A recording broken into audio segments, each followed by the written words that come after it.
Halo semua, perkenalkan nama saya Timothy dari kelas 12B. Jadi kali ini saya akan melakukan perbaikan ekonomi semester 1 dan semester 2. Jadi di semester 1 saya mengangkat materi ilmu ekonomi. Nah, jadi apa sih itu pengertian ilmu ekonomi menurut para ahli? Nah, jadi menurut Adam Smith, pengertian ilmu ekonomi itu adalah ilmu sistematis yang mempelajari tingkah laku manusia dalam usahanya untuk mengalokasikan sumber daya yang terbatas untuk mencapai tujuan tertentu. Lalu yang kedua ada menurut Alfred Marshall. Ilmu ekonomi adalah studi tentang manusia baik secara individu maupun kolektif dalam melakukan AKT ekonomi dan kaitannya dengan penggunaan barang material. Lalu ada menurut Lionel Robbins. Jadi ilmu ekonomi itu adalah ilmu yang mempelajari tindakan manusia dalam memilih serta memanfaatkan sumber daya yang terbatas untuk memenuhi kebutuhan yang tidak terbatas. Lalu ada menurut Milton Friedman, ilmu ekonomi adalah ilmu yang mempelajari cara manusia mencapai tujuan mereka dengan menggunakan sumber daya yang terbatas. Nah, jadi pengertian ilmu ekonomi secara umum adalah ilmu yang mempelajari perilaku manusia dalam memilih dan menciptakan kemakmuran. Secara etimologi, kata ekonomi berasal dari bahasa Yunani, yaitu oikos yang artinya keluarga atau rumah tangga, dan nomos yang artinya tata aturan hukum. Jadi secara keseluruhan definisi ekonomi adalah tata aturan rumah tangga atau pengelolaan rumah tangga. Lalu ilmu ekonomi itu memiliki 3 cabang ilmu ekonomi itu. Nah, jadi ilmu ekonomi itu memiliki beberapa cabang seperti ekonomi mikro, makro, dan terapan. Jadi yang pertama itu ada ilmu ekonomi makro. Jadi ilmu ekonomi makro ini adalah ilmu yang mempelajari tentang perekonomian secara keseluruhan, termasuk kinerja perilaku hingga proses pengambilan keputusan. Contohnya inflasi dan sistem ekonomi internasional. Lalu yang kedua ada ilmu ekonomi mikro. Adalah ilmu yang mempelajari kegiatan ekonomi dari produsen dan konsumen dalam penentuan kuantitas, harga, dan alokasi sumber daya produksi. Contohnya sistem pasar, harga barang di pasar. Lalu yang ketiga ada ekonomi terapan, adalah cabang ilmu ekonomi yang menganalisis dalam merumuskan kebijakan untuk mengatasi permasalahan ekonomi. Lalu selanjutnya, apa sih itu kelangkaan? Kelangkaan adalah kondisi di mana kita tidak mempunyai cukup sumber daya untuk memuaskan semua kebutuhan kita. Dengan singkat kata, kelangkaan terjadi karena jumlah kebutuhan lebih banyak daripada jumlah barang dan jasa yang tersedia. Lalu apa saja sih penyebab kelangkaan? Jadi faktor yang pertama adalah pertumbuhan penduduk. Nah, jadi faktor pertumbuhan penduduk ini merupakan faktor yang harus menjadi perhatian penting. Karena pertumbuhan penduduk yang cepat berarti akan lebih banyak kebutuhan yang harus dipenuhi. Jika kebutuhan ini tidak dapat dipenuhi, maka akan menyebabkan yang namanya kelangkaan. Nah, lalu yang kedua adalah letak geografis. Nah, letak geografis yang berbeda-beda menyebabkan persebaran sumber daya di berbagai wilayah yang tidak sama. Ada wilayah yang memiliki tanah yang subur, namun ada beberapa wilayah yang tidak memiliki tanah yang subur, namun tandus dan kekurangan air bersih. Lalu ada sumber daya alam. Meskipun seluruh aspek produksi akan membutuhkan sumber daya alam, namun masih saja ada sumber daya alam yang dirusak oleh ulah manusia. Banyak oknum yang akhirnya lepas tanggung jawab dan tidak memperdulikan kelestarian sumber daya alam sehingga terbatas. Lalu ada faktor produksi. Jadi di sini kemampuan produksi akan ditentukan oleh faktor produksi yang berbentuk tenaga kerja, modal, sumber daya alam, dan juga kewirausahaan. Kemampuan produksi akan sangat berpengaruh terhadap ketersediaan barang atau jasa sebagai alat pemenuhan kebutuhan ekonomi. Nah, lalu ada kebutuhan. Kebutuhan dapat diartikan sebagai keinginan manusia yang harus dipenuhi agar dapat bertahan hidup dan memperoleh kepuasan. Nah, jadi di sini ada jenis-jenis kebutuhan. Ada 4. Yang pertama berdasarkan intensitasnya. Jadi kebutuhan berdasarkan intensitasnya itu ada primer, sekunder, dan tersier. Primer ini sangat dibutuhkan seperti pangan, seperti pakaian, makanan, tempat tinggal, dan pendidikan. Lalu yang sekunder itu ada handphone, motor, mobil. Lalu yang tersier ada hiasan, perhiasan, mobil sport.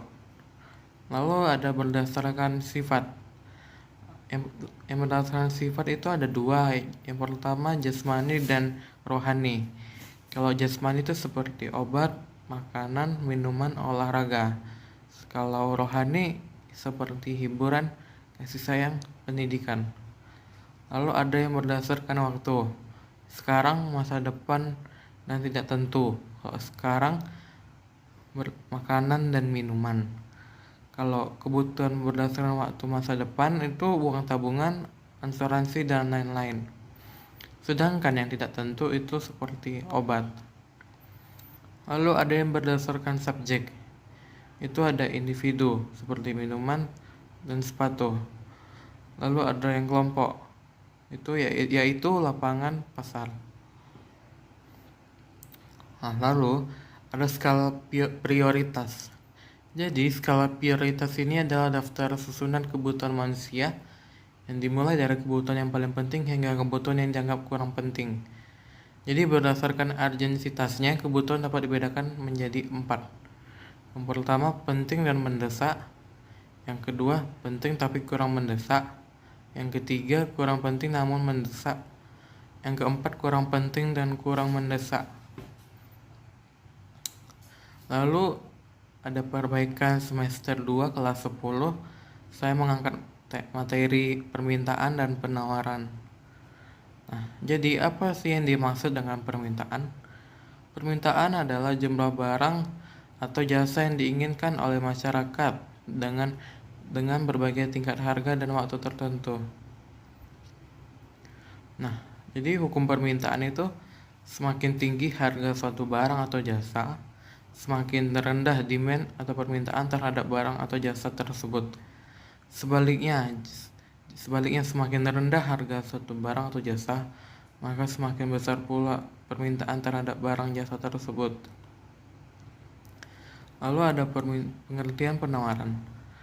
Penawaran adalah banyaknya barang atau jasa yang ditawarkan penjual pada kondisi pasar, periode, dan tingkat harga tertentu.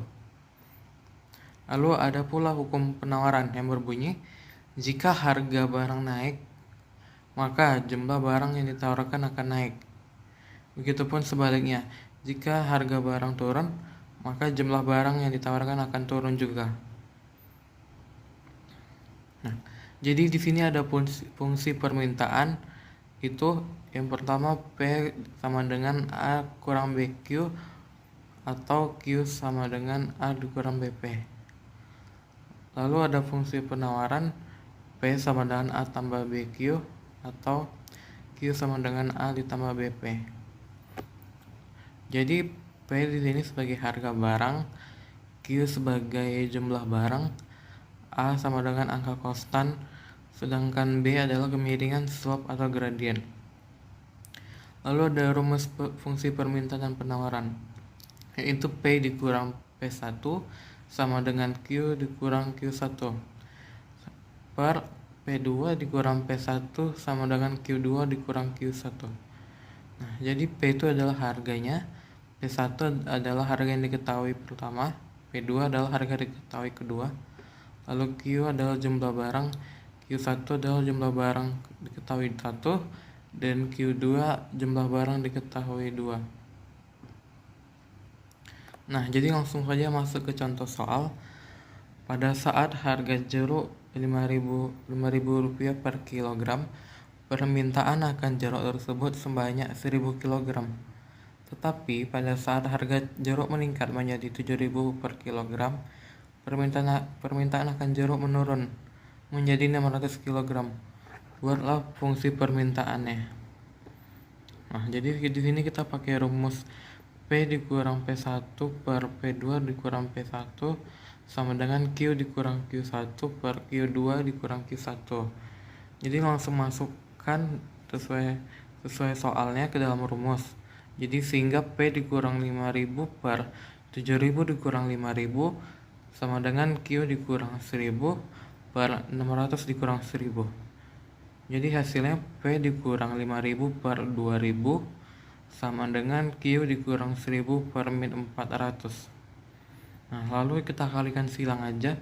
P dikurang 5000 dikali min 400 sama dengan 2000 dikali Q dikurang 1000. Jadi min 400P ditambah 2 juta sama dengan 2000 Q dikurang 2 juta. Jadinya 2000 Q sama dengan 2 juta ditambah 2 juta dikurang 400P. Q sama dengan 1 per 2000 dikali 4 juta dikurang 400P. Jadi hasilnya Q sama dengan 2000 dikurang 0,2P. Jadi dari hasil tersebut diperoleh fungsi permintaan QD sama dengan 2000 dikurang 0,2P. Nah, selanjutnya ada soal fungsi penawaran. Diketahui saat harga durian Rp3.000 per buah, toko A hanya mampu menjual durian sebanyak 100 buah. Dan pada saat harga durian Rp4.000 per buah, toko A mampu menjual durian lebih banyak menjadi 200 buah. Buatlah fungsi penawarannya. Jadi pakai rumus yang tadi, yang P kurang P1 per P2 kurang P1 sama dengan Q dikurang Q1 per Q2 kurang Q1.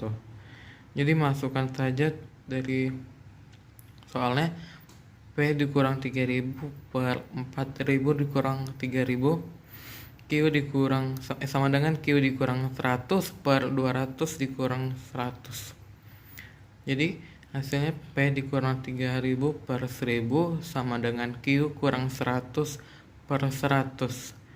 Jadi tinggal dikalikan silang aja. Jadinya P dikurang 3000 dikali 100 sama dengan Q dikurang 1000 Q dikurang 100 dikali 1000. Lalu 100P dikurang 300.000 sama dengan 1000Q dikurang 100.000 sama dengan 1000Q sama dengan min 300.000 ditambah 100.000 ditambah 100P. 1000Q sama dengan minus 200.000 ditambah 100P. Jadi Q sama dengan 1 per 1000 kali minus 200.000 ditambah 100P. Hasilnya Q sama dengan minus 200 ditambah 0,1P.